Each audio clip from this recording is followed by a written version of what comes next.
Become a Wall Street party, which it is where it's funded from, and takes care of those interests. And it has also become an elitist party that puts extreme environmentalism above everything else, identity bathrooms and other issues on the heads of a pin, and rather than what's happening to people who are not in the riches, who are not in the high cotton, if you will, working people, poor people. Doug, I know you want to jump in here. Sure.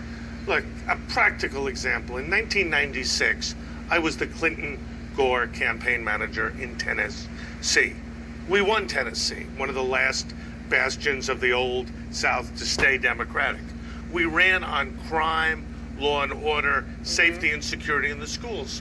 4 years later, Al Gore lost Tennessee. Had he won, he would have been elected president. But on the Hillary thing, Hillary is the worst fit for these people. Bill was a great fit.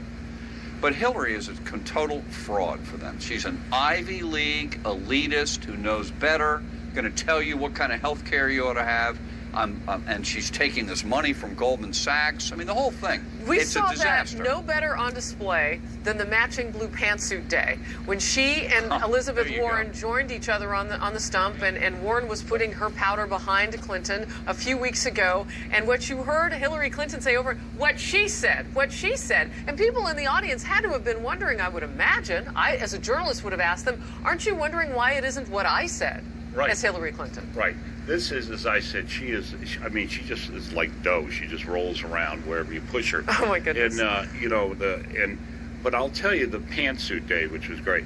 But here is the problem in the Democratic Party.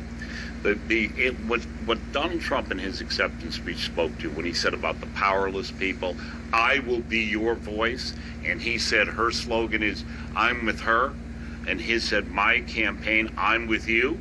You couldn't have made it more real in terms of, Bill Clinton had an empathy for people. I feel your pain. She feels no one's pain. And the other problem with this is Elizabeth Warren. Elizabeth Warren I had great admiration for until she decided that Hillary Clinton's refusal to release the Wall Street transcripts, where she's raising being paid millions of dollars, because after all, the party comes first rather than my principles. And that is where the thing is breaking down for the Sanders voters.